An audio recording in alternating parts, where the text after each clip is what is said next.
COVID-19, and of course an update on the earthquakes in Turkey and the Syrian Arab Republic. It is Wednesday, 22 February 2023, and we are here at the WHO HQ in Geneva. My name is Christian Lindmeier, and I'll walk you through today's press briefing. Simultaneous translation is again provided in the 6 official UN languages: Arabic, Chinese, French, English, Spanish, and Russian, and in Portuguese and Hindi. Now let me introduce the participants here in the room. First and foremost, we have Dr. Tedros Adhanom Ghebreyesus, WHO Director General, Dr. Mike Ryan, Executive Director for WHO's Health Emergencies Program. We have Dr. Sylvie Briand, who's Director for Epidemic and Pandemic Preparedness. We also have Dr. Rogerio Gaspar, who's Director Regulation and Pre-Qualification. We have Dr. Abdi Rahman Mahmoud, Director ad interim for Alert and Response Coordination. And last but not least, Dr. Adelaide Marchand. She is the Health Operations Lead for the Earthquake Response in WHO. We have a number of colleagues on the line, and I'll just mention a few. We do have Dr. Maria van Kerkhove, Technical Lead on COVID-19, and Dr. Kate O'Brien, Director for Immunization, Vaccines and Biologicals. But who I want to really welcome heartily is our 3 colleagues who are joining us from Gaziantep, and that's Dr. Catherine Smallwood. She's the Earthquake Incident Manager for the European Regional Office of WHO. Dr. Gerald Rockenschaub, who is the Regional Emergency Director in the European Regional Office, and Dr. Rick Brennan, he's the Regional Emergency Director for the Eastern Mediterranean Regional Office. With this, enough from me. Let me hand over to the Director General for his opening remarks.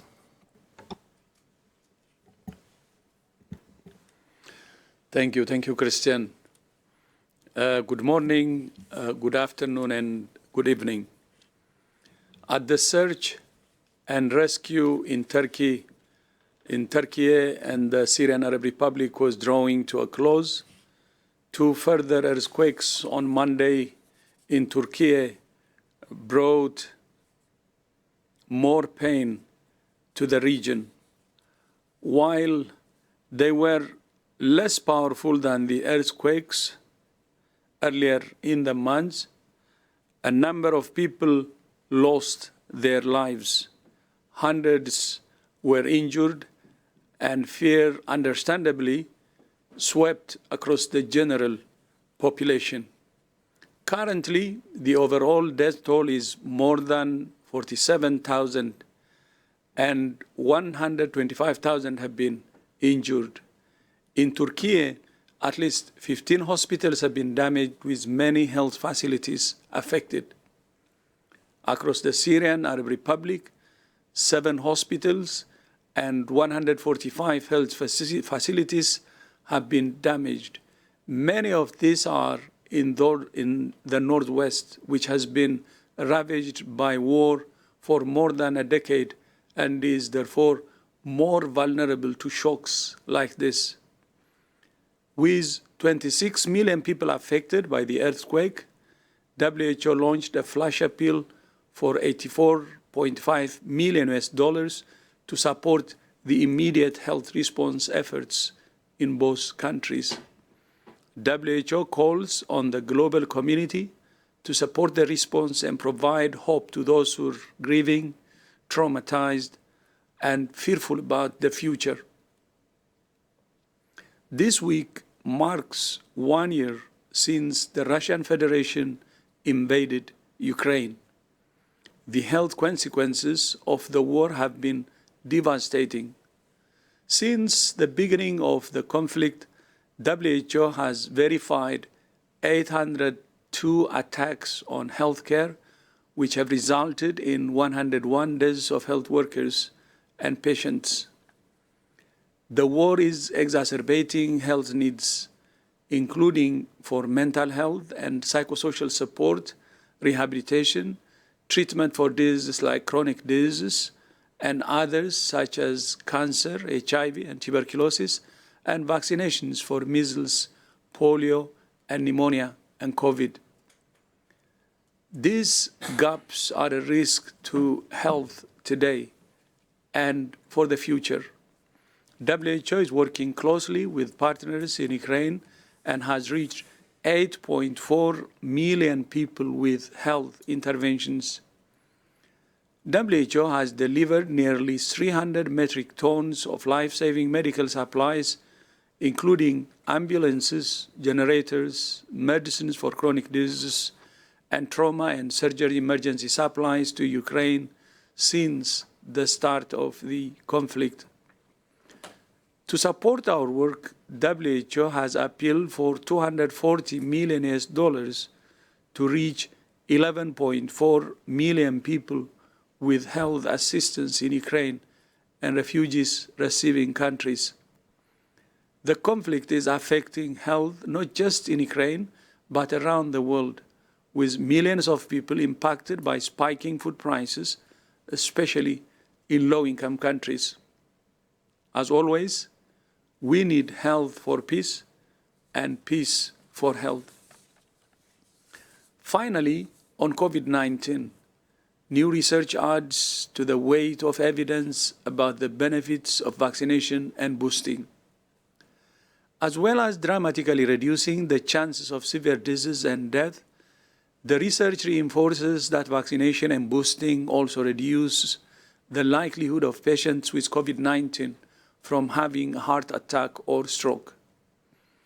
I emphasize these findings because it underlines once again why governments should continue to vaccinate and boost their populations, especially the most at-risk groups, including older people and health workers. It's also critical that governments maintain and strengthen surveillance and sequencing so that as the virus evolves, vaccines, therapeutics, and diagnostics can be evaluated and updated quickly as needed. This week, WHO's Technical Advisory Group for COVID-19 vaccine composition emphasized the need for continued surveillance to guide the composition of vaccines and to assess their effectiveness. While the world is collectively in a better position than it was 3 years ago, this virus should not be underestimated. It's therefore important to invest in research in order to develop vaccines that can provide broader protection and also reduce transmission. Earthquakes, conflict, and the ongoing impact of the COVID-19 pandemic all reinforce the fragility the world faces and the need to strengthen our collective defenses against health emergencies. This week, WHO member states are hosting discussions on amendments to the international health regulations. Next week, countries will begin negotiations on a zero draft of the new pandemic accord. These discussions will be crucial for building a more effective health security architecture for the future, grounded in international law, equity, and the fundamental right to health for all people. At the Munich Security Conference last Friday, I said that right now the world remains unprepared for another pandemic. While leaders have many other crises to deal with, attention on future epidemic and pandemic threats must remain, or we will pay a heavy price. No crisis happens in isolation. In a world of converging and overlapping crises, we need a shared, coherent, and equitable global approach to shared global health threats. Christian, back to you. Thank you very much, Dr. Tedros. With this, we open the floor to questions from the media. And let me remind you again, to get into the queue to ask questions, please press the raise your hand icon on your screen and then unmute yourself when it's time to go. First question goes to Musa Assi from Al Mayadeen TV. Musa, please unmute yourself.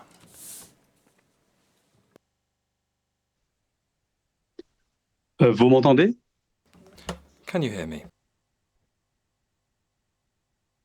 شكرا كريستيان. سؤالي بالعربية. I will speak in Arabic, Christian. On the 9th of February, the United States raised or lifted some of the sanctions on Syria so that humanitarian assistance can enter Syria. And now, 2 weeks after this event, did the WHO see any change in the entry of assistance into Syria?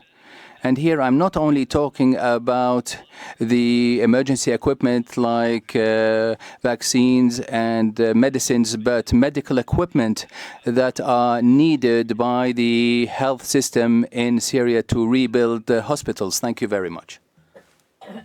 Thank you very much, Musa. We didn't immediately catch the beginning because we didn't have time enough for the interpretation, but Rick Brennan is. yes, exactly. But we go to Rick Brennan, who's the Regional Emergency Director in the Eastern Mediterranean region, and he's joining us from Gaziantep. Thanks, Christian, and thank you for the question. A great question. WHO is moving very rapidly right now, together with our partners, to take advantage of this pause in the sanctions. We have already started ordering equipment and supplies, and we are working with UN partners on a collective approach to take advantage of the pause. You're absolutely right. We not only need medicines and consumables and vaccines, we need vital equipment like X-ray machines, surgical equipment, and so on. So at the same time, we are doing a more detailed assessment of those needs, and we'll be moving very, very rapidly to do the procurement. Again, capitalizing on this important opportunity that we have. So, I'm confident that things are moving in the right directions. We've already had 4 airlifts, planes full of supplies and equipment come into Syria since the earthquake, and we will be moving into a situation where we'll be able to bring in that heavy equipment in the weeks and months ahead. Thank you. Thank you very much, Rick. And I understand Dr. Kathy Smallwood, who's the Earthquake Incident Manager for Europe, can join. Thanks very much. Just to add, of course, that under COVID, we found it very difficult to get laboratory supplies into Syria in both directions, and we'll be working really to use this opportunity, as the Regional Emergency Director said. Thank you.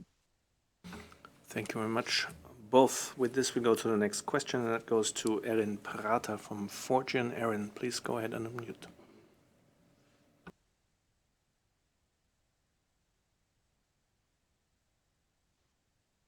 My question was addressed. Thank you so much. Thank you very much. Lucky today.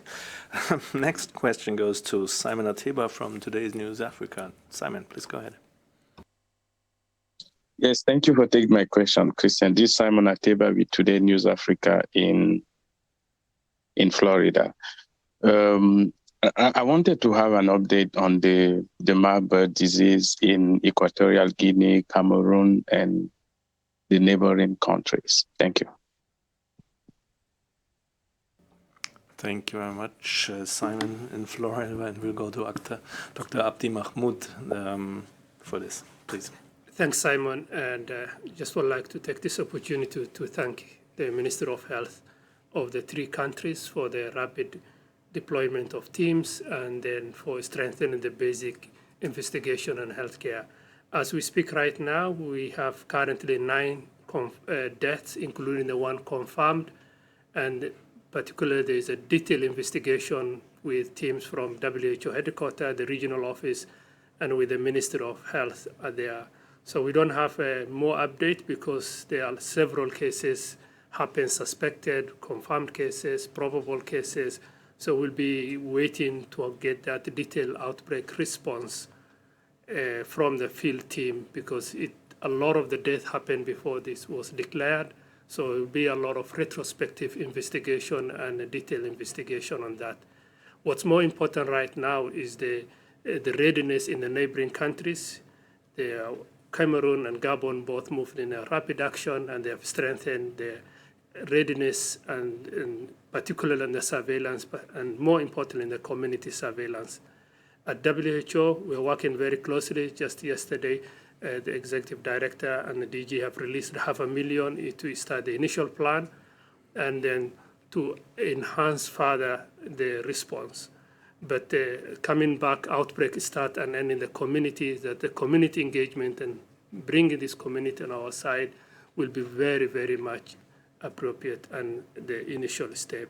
As we have learned, and as we, from the lessons in Uganda, integrating research is very key into this, as we don't have right now proven and approved countermeasures. And we've been communicating with the Ministry of Health to accelerate the research into this response. Thank you very much, and Dr. Mahmoud.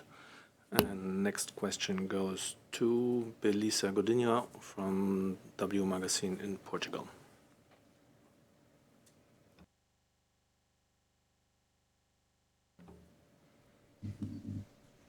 Belisa, if you hear us, please go ahead. Hello, everybody. Yes, all good. I'm Belisa Godinho from W Magazine, based in Lisbon, Portugal. My question is related to global health prevention. The recent problem of the lack of dialogue in successful negotiations for peace between Ukraine and Russia, and the breaking of the New START treaty with the United States makes it urgent to have correct information about the effects of atomic energy weapons on human health, for the health of all living beings and the health of the planet. Can WHO help clarify this matter? Thanks. Thank you very much. We'll start with Dr. Mike Ryan, please.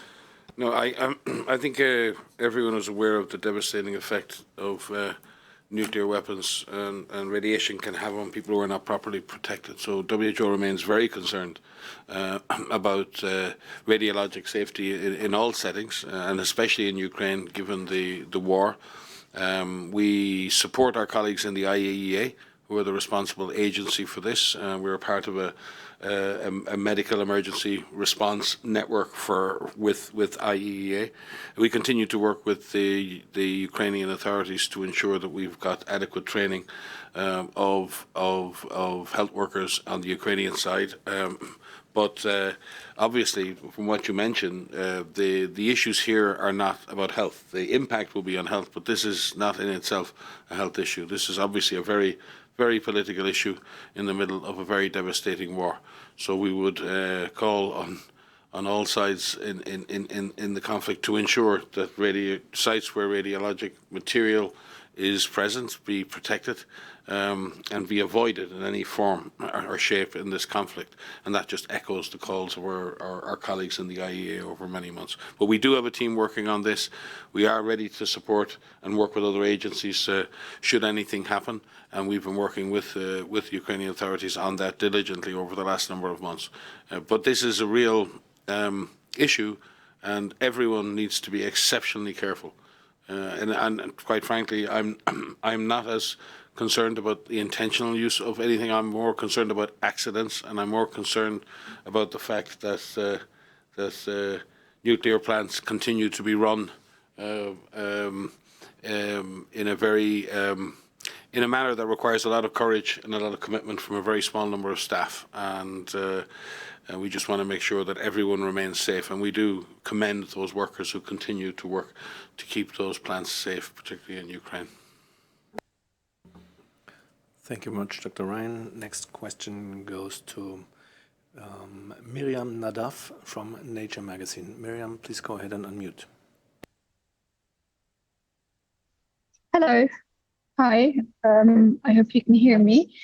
I would like to ask if WHO have already or plan to supply the semi-besieged northwest region of Syria with basic medical supplies such as antibiotics. We are concerned of spread of infections post the earthquake.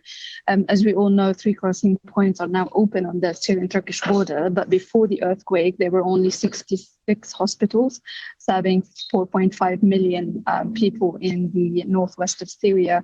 And doctors on the ground have told us that most hospitals have run out of antibiotics on day 3 after the earthquake, and even with simple injuries, most patients would need antibiotics or some sort of painkiller. So I'd just like to know if there are any plans, if this has happened already, or if there are any new plans to do that as soon as possible to respond to the urgent needs of the hospitals and medical facilities there, specifically supplies of basic medicine like antibiotics and painkillers.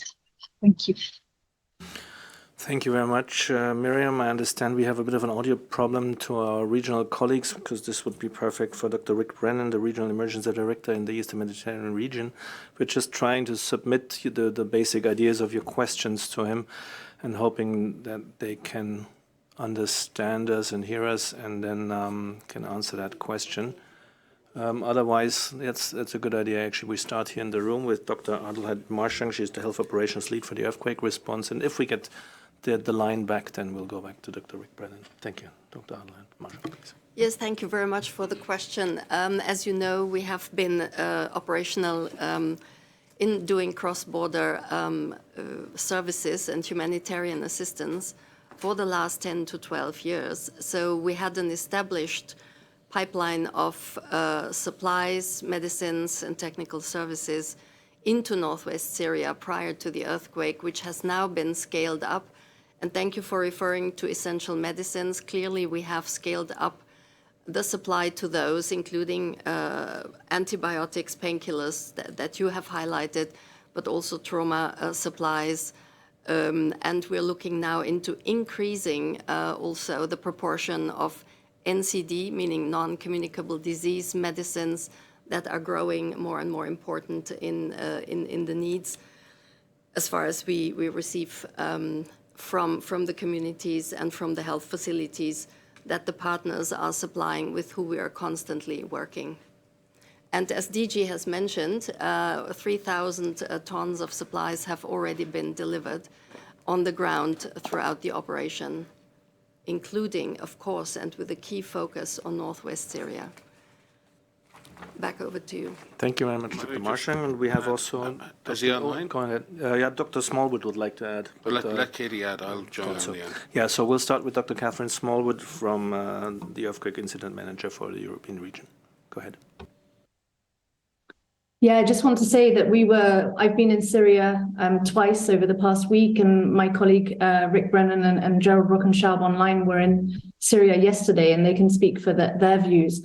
What was clear to us is that in the immediate days after the earthquake, all of the distribution systems were actually disrupted because our partners on the ground and the healthcare workers on the ground were immediately involved themselves in the search and rescue operations. Since then, of course, as my colleague Adelheid has said, we've been able to really reestablish our distribution channels within the country. And we've moved over 139 new tons of medical supplies, including antibiotics, as you mentioned, and other surgical supplies to affected areas. Perhaps Dr. Brennan and Dr. Rockenschaub can also give their views on what they saw yesterday. Dr. Rand.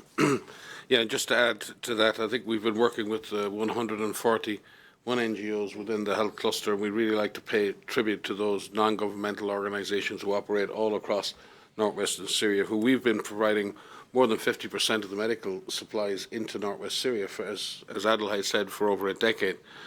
We're very pleased to welcome the media attention back to this forgotten crisis.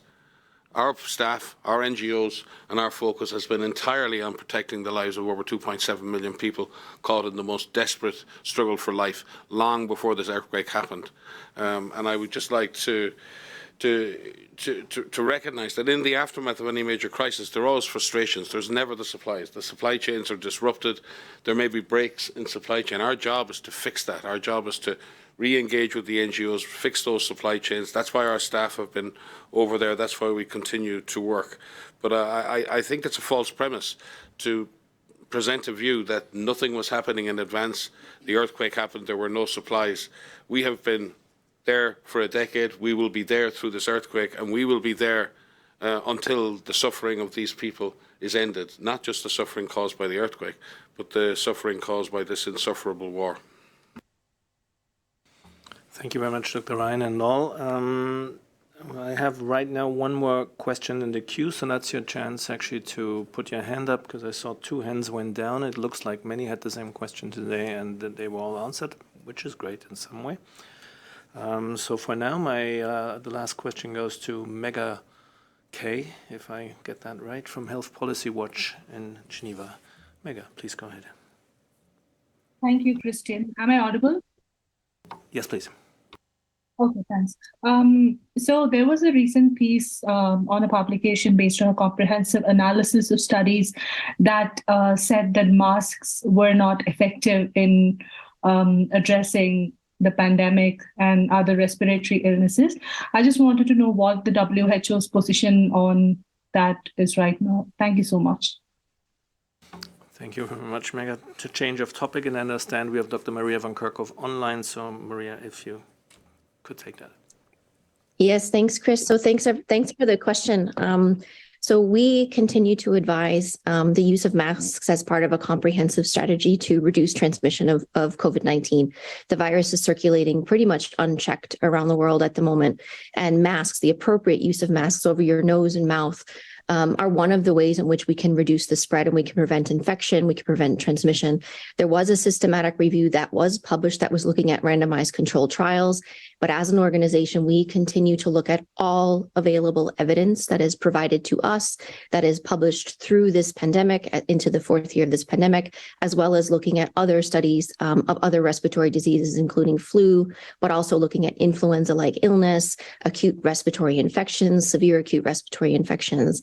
And again, I reiterate that the use of masks continue to be part of our strategy to reduce the spread. One of the ways. We have a strategy that is out there that is based on vaccinations. It's based on distancing as much as possible, as much as reasonable as we go about and live our lives, wearing a well-fitting masks when we're around others, and particularly on public transportation, and certainly among health workers. The use of masks and respirators, as well as other personal protective equipment, remain absolutely essential to protect our frontline workers who are providing optimal care to patients around the world. So we will continue to update our recommendations for health workers as well as for people in the communities to do what they can to live their lives as COVID continues to circulate. But again, masks remains one of the recommendations that we have because we know that they are effective at preventing some of the transmission. They're not perfect. That's why we have a comprehensive strategy, a layered approach of many different types of interventions. So thanks for that question. Thank you very much, Maria. I see one last hand, which we're going to take now, and that's Jamie Keaton from the Associated Press. Jamie, please go ahead. Thank you, Christian.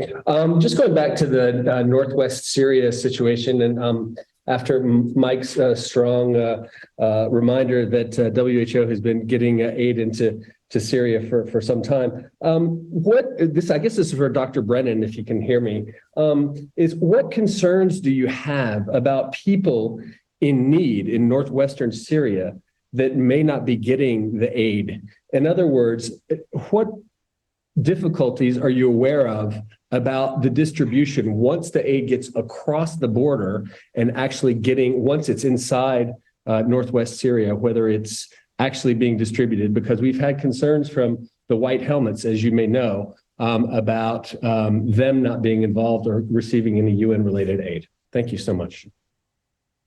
Yeah, thanks, Jamie, for coming back to this. But I'll give back over to Gaziantep and to our colleagues there. Maybe start with Dr. Rick Brennan, if you're still online, the Emergency Director for the Eastern Mediterranean. Rick. Yeah, thanks, Christian. And again, thanks for the question. Perhaps building on what Mike had said earlier, Gerald and I went into Northwest Syria yesterday. We covered quite a bit of territory, visited some of the worst impacted villages and towns from the earthquake. And what was clearly visible to us, in addition to the immediate impact of this crisis, was we were visiting communities and health facilities that had suffered the deterioration of 10 to 12 years of conflict, recurrent displacement, and major economic decline. Already around 90% of the population was living below the poverty line. And this, the earthquake has just been another amazingly difficult compounding insult. Mike talked about the many needs. These people have also gone through the COVID pandemic, an ongoing cholera outbreak, and on and on and on. So the health system has deteriorated remarkably in that context. Certainly health facilities are under-resourced. So what are the priority needs at the moment? I think we're in the early recovery phase. There are still persistent trauma needs, but most of the acute trauma needs have been addressed. There are needs for just basic essential health services at primary care level, but also at hospital level. My colleague Adelheid Marchang talked about not only the basic health kits at primary care level, we've got to bring in the treatments for the chronic diseases like diabetes and insulin and so on. And people have been displaced and they've lost access to their regular health services, in part because of that, in part because of damaged health facilities. So we're working to address that issue. There's a big issue related to infectious diseases. I've mentioned the ongoing cholera outbreak, but now we've got new levels of displacement and people overcrowded in these collective centres that are unhygienic. There's poor sanitation, poor water. So we're working very closely with our partners on ensuring that there is better water and sanitation and infectious disease control across the board, but with a big focus there. And in fact, we have 1.7 million doses of oral cholera vaccine on hand right now. And that we will be targeting those most vulnerable communities at the end of the first week of March. So that's a big priority for us. Mental health is another major priority. So they're the big issues that we're looking at right now. We will, as fast as possible, and as soon as those resources arrive, the desperately needed resources arrive, we will shift gears into basic rehabilitation of health facilities as well. In the meantime, we're working with partners to run mobile clinics, tent clinics, and so on to extend those basic services.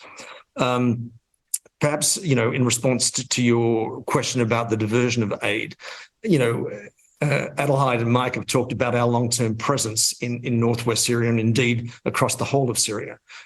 We bring in around 30% of the medicines and supplies into northwest Syria, have done for a long period of time. We use third-party monitoring to determine how well those distributions occur, and we're very confident that prior to the earthquake, those distributions have met all standards. In terms of what's happened since the earthquake, of course, there's always a degree of chaos as you distribute aid following a major acute emergency like this. But yesterday, I can tell you stories. I mean, I saw a man who'd been discharged from hospital following treatment of his fracture. He had what are called external fixateurs, metal, scaffolding, if you like, holding his bone together. And patients like him need antibiotics. He was sitting in his collective centre. I said, did the doctors give you antibiotics? He said, yes. And he pulled them out of his pocket. So from the visits that we took yesterday, going to hospitals and clinics, asking if they have enough medicines, they agreed that they did. The doctor said they had sufficient medicines. What they're lacking is the equipment that we need, the heavier equipment to get these hospitals fully functional.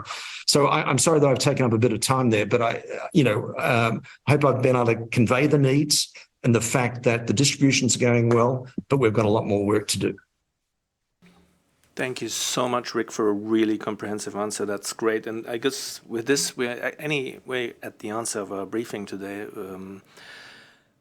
Let me remind everyone for the bureaucracy, you'll get the recordings right after this briefing, and the full transcript will be available tomorrow during the day. Any follow-up questions, please, to media inquiries, and back to Dr. Tedros for closing. Yeah, thank you, Christian. Many questions about Syria, so would like to probably add some points to that. As has been said, the Syrians actually believe that the earthquake is a lesser evil It's another evil, but a lesser evil compared to the 12 years of conflict. But not only that, the displacement, the economic meltdown, of course, COVID on top of that, then earthquake. Anybody can see through what kind of hell the Syrian people are passing. And maybe to share my surprise, I was in Munich and attended the Munich Security Conference last week and over the weekend. And many leaders have spoken, but I haven't heard any mentioning the crisis in Syria. And as Mike said, I'm glad that the media is interested and bringing focus into Syria, because it really deserves the attention of the international community. But in international security meetings like Munich, for leaders not to mention about Syria means can tell you a lot. Then I hope the warring parties will use this as opportunity, because whatever humanitarian support WHO provides or other humanitarian agencies provide will not address the problem. We may save lives, but the most important thing now is the political solution. And that's why warring parties now should use this earthquake as opportunity to talk to each other and bring political solution. Of course, side by side, we need to do the humanitarian work, but I think a political solution is the way forward, and we hope peace will come to this country. During our recent visit, town after town, the level of destruction is unbelievable. I don't think there is any country that has been destroyed to this level. So I hope the Syrian leaders will take this as opportunity to bring political solution to this long-standing conflict that has already destroyed Syria. So from WHO side, again, we will do our best, and we have teams on the ground. We will continue to do that, and we will continue to advocate for access, whether it's cross-border or cross-line. Every Syrian should be reached and served and supported during these difficult times. And we call on all parties, not only finding a political solution, but not to politicize also the humanitarian support, and be ready to give full access, whether it's through cross-line or cross-border or other mechanisms to save lives in Syria. So thank you again for joining us, to the press, and for raising, I think many of the questions were focused on Syria, raising this issue, and see you next time.